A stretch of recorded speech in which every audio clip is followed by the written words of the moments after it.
ለረጅም ጊዜ ሰፊ የቅድመ ዝግጅት ስራዎች ሲከናወኑለት የቆየው ሰባተኛው ጠቅላላ ምርጫ በነገው ዕለት ከጠዋቱ 12 ሰዓት ላይ ህብረተሰቡ ድምጹን መስጠት ይጀምራል። ይህው ተግባር በደቡብ ኢትዮጵያ ክልል ጎፋ ዞን በሚገኙ 6 የምርጫ ክልልና 351 የምርጫ ጣቢያዎች ተግባራዊ ይደረጋል። ከቅድመ ምርጫ ወቅት ጀምሮ በጎፋ ዞን ባሉ ሁሉም መዋቅሮች አስፈላጊው የጸጥታ ስራ መሰራቱን የገለጹት የዞኑ ፖሊስ መምሪያ አዛዥ ተወካይና የማህበረሰብ አቀፍ ወንጀል መከላከል ዲቪዥን ኃላፊ ምክትል ኢንስፔክተር ኃይሉ ወዳጆ በነገው ዕለት ማህበረሰቡ ያለምንም የጸጥታ ስጋት በመውጣት ድምጹን መስጠት አለበት ብለዋል። ማህበረሰቡ ነገ 12 ሰዓት ጀምሮ በየትኛውም ቦታ ምርጫ ጣቢያ ሲንቀሳቀስ ፖሊስ እየተቆጣጠረኝ ነው ሳይሆን ፖሊስ እየጠበቀኝ ነው ብሎ ደህንነት ተሰምቶት በሰላማዊ መንገድ ከ12 ሰዓት ጀምሮ የራሱን የሚበጀውን መንግስት የሚመርጥበት ሁኔታ ጸጥታውን ለማስከበር በየሁሉም በ12 መዋቅር ባሉ ምርጫ ጣቢያ 351 ምርጫ ጣቢያዎች ላይ የ403 ፖሊሶችን የሚሊሻ አካላትን መድበን ሙሉ ዝግጅት አጠናቀናል።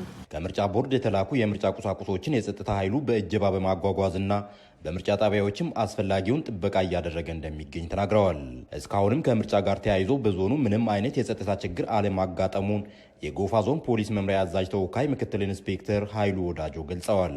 እንደ ዞን የጸጥታ ስጋት የለንም። ነገር ግን የሚፈጠር ነገር ስለማይታወቅ እንደ ጸጥታ መዋቅር መዘጋጀት ስላለብን በቂ ዝግጅት አድርገናል። እስካሁን ባለን ነገር ያጋጠመን ነገር የለም። ከቅድመ ምርጫ ጀምሮ አሁን ምርጫ ዕለት ባለው እንግዲህ በምርጫው ከተከናወነ በኋላ በድረ ምርጫ ወቅት ጋር ተያይዞ ውጤት ጋር ተያይዞ በየአካባቢ የሚፈጠር የጸጥታ ችግር ካለ በስተቀር ከፍ ያሉ የፖለቲካ እንቅስቃሴ ባላቸው መዋቅሮች አሉ። ከዛ ጋር ተያይዞ ድንገት ከውጤት ጋር ተያይዞ ላለመቀበል የሚፈጠር ጸጥታ ችግር ካለ ብለን ነው እንጂ ከጸጥታ አንጻር የሚፈጠር ነገር በየመዋቅሩ ከፍ ያለ ስጋት ይሄ ነው የሚል ስጋት የለም። በጎፋ ዞን ከሚገኙ 6 የምርጫ ክልሎች አንዱ የሆነው የጎፋ ዙሪያ 1 ምርጫ ክልል ጽህፈት ቤት ኃላፊ አቶ በላይ ባቤና በበኩላቸው በምርጫ ክልሉ በሚገኙ 81 የምርጫ ጣቢያዎች ሁሉም የምርጫ ቁሳቁሶች ተደራሽ መሆናቸውን ገልጸዋል። የጸጥታ ኃይሉም አስፈላጊውን ጥበቃ እያደረገ እንደሚገኝ ተናግረዋል። በዚህ በ81 ጣቢያ በሙሉ በሰራዊት ታጅቦ ነው ያሉት።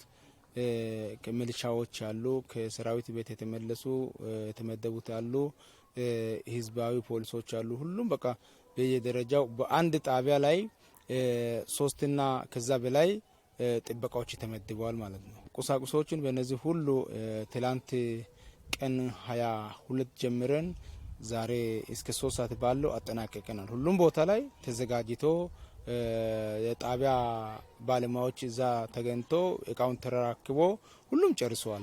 ምንም ችግር የለም። የምርጫ አስፈጻሚዎች በነገው ዕለት ከጠዋቱ 12 ሰዓት ላይ የድምፅ አሰጣጡን ለማስጀመር ዝግጁ መሆናቸውን አቶ በላይ ባቤና ገልጸዋል።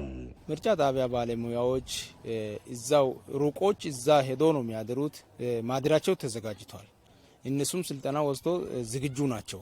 ነገ ጠዋት 11 ሰዓት ጀምሮ እስከ 12 ሰዓት ድረስ ዝግጁ እዛ ላይ መቀመጫ ቦታ ያስዛሉ። 12 ሰዓት ስል መራጩ ህዝብ ሲመጣ ምርጫ ማስመረጥ ይጀምራሉ ማለት ነው። በጎፋ ዞን በሚገኙ 6 የምርጫ ክልልና በ351 የምርጫ ጣቢያዎች አስፈላጊው የምርጫ ቁሳቁሶች ተደራሽ መሆናቸውን ከዞኑ ፖሊስ መምሪያ ያገኘነው መረጃ ያመላክታል።